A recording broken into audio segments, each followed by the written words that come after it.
Alors si on veut faire l'écologie tout de suite en responsabilisant et en disant aux gens ce que vous faites c'est pas bien, c'est pas de l'écologie ça. C'est pas en disant aux gens vos comportements sont mauvais qu'on va aller dans le bon sens. Je pense que c'est absolument pas comme ça qu'il faut faire les choses.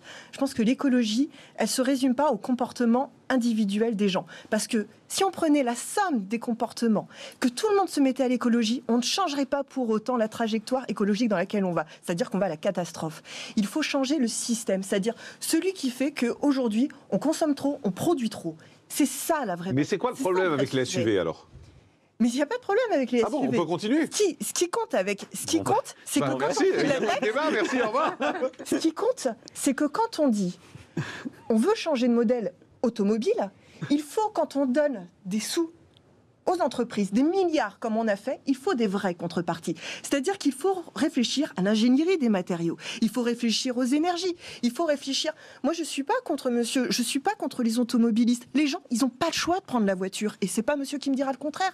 Les gens n'ont pas un plaisir à payer leur plein d'essence. Les gens n'ont pas de plaisir à faire des kilomètres et des kilomètres parce que les services publics sont loin d'eux. Mais qu'est-ce que vous dites ? Il faut réduire la voiture, mais en même temps, surtout développer les services publics. Les deux vont avec. On ne peut pas s'attaquer à un problème... Exactement. Sans résoudre l'autre. Exactement. Et c'est ce que je reproche un petit peu à ce gouvernement, c'est à chaque fois s'attaquer aux gens, alors qu'ils ne s'attaquent jamais au système. Le problème, c'est qu'il faut d'abord changer le système. Mais quand WWF, c'est pas le gouvernement, on dit il faudrait interdire ces SUV dans les grandes villes. Vous répondez quoi ?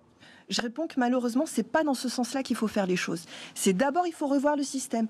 Il faut éviter que tout simplement, déjà, les gens se déplacent.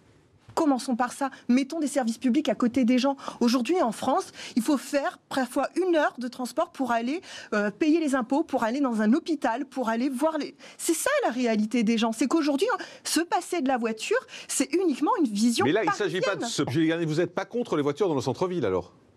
Non, c'est beaucoup plus compliqué que ça. Je crois qu'il ne faut pas schématiser aussi simplement le sujet de l'écologie. Parce qu'aujourd'hui, par exemple, à Paris, et on le voit dans beaucoup de villes aussi, il y a une guerre contre les voitures dans le centre-ville. Il y a de moins en moins de place, il y a de plus en plus de voies cyclables, de rues fermées, d'espaces. On est en train de dire, et ça arrive dans d'autres villes, hein, on est en train de dire de plus en plus, arrêtez de prendre votre voiture. Vous savez, moi, c'est pas la bonne solution. Je ne suis pas parisienne. J'habite dans la grande couronne, la vraie grande couronne, c'est-à-dire celle où il n'y a qu'un seul train qui passe et où il y a 3 bus le matin, il y a 3 bus le soir et puis basta. Après, c'est tout. Donc, des gens qui vivent ce quotidien-là, on est des millions à le vivre et à le connaître. Et donc, pour se déplacer, le problème, c'est qu'il n'y a pas le choix. C'est que les gens n'ont pas le choix. Et il est là le problème, c'est qu'aujourd'hui, on essaye de pointer du doigt un certain comportement, alors que ce qu'il faut montrer du doigt, c'est le manque latent de transport alternatif. C'est ça qu'il faut montrer du doigt.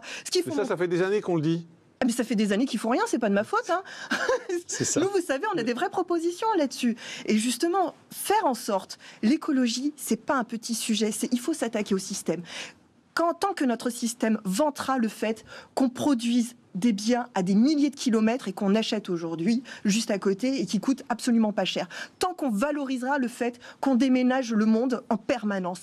Tant qu'on valorisera le fait que notre seul indicateur, c'est la croissance, on continuera à aller dans le mur. Et tant que ça durera. Je refuse qu'on pointe du doigt les gens. Pointons du doigt le vrai problème de l'écologie, c'est-à-dire ce système-là qui nous met dans le mur. Que l'écologie punitive, il y en a ras-le-bol. C'est exactement ça. Et aussi, c'est attaquer à ceux qui produisent. C'est-à-dire que les gens achètent que ce qui est produit.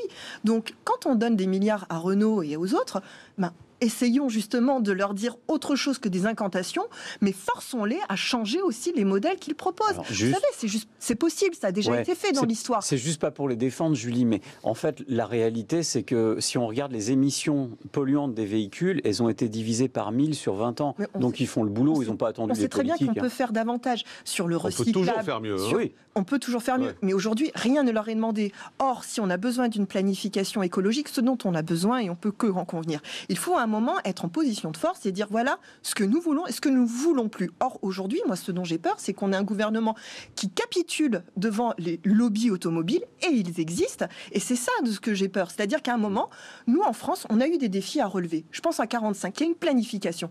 Il y a eu le plan Ponce, que vous devez connaître, où justement, on a réuni toutes les entreprises automobiles, on leur a dit vous, Renault, vous allez faire que des petites voitures. Vous, Citroën, vous allez faire que des grandes voitures, etc., etc. On a eu un gouvernement qui a été capable de dire à des automobiles, vous ne produirez pas tout ce que vous voulez produire. Moi, j'ai un autre Aujourd'hui, donc vous voulez que le gouvernement reprenne la main en fait sur la production automobile. Mais vous savez, je pense que c'est quelque chose qui est entendable parce que quand on donne de l'argent public à Renault, eh ben c'est normal. On peut demander des contreparties en échange. Mais c'est ce qu'on demande aux chômeurs, par exemple.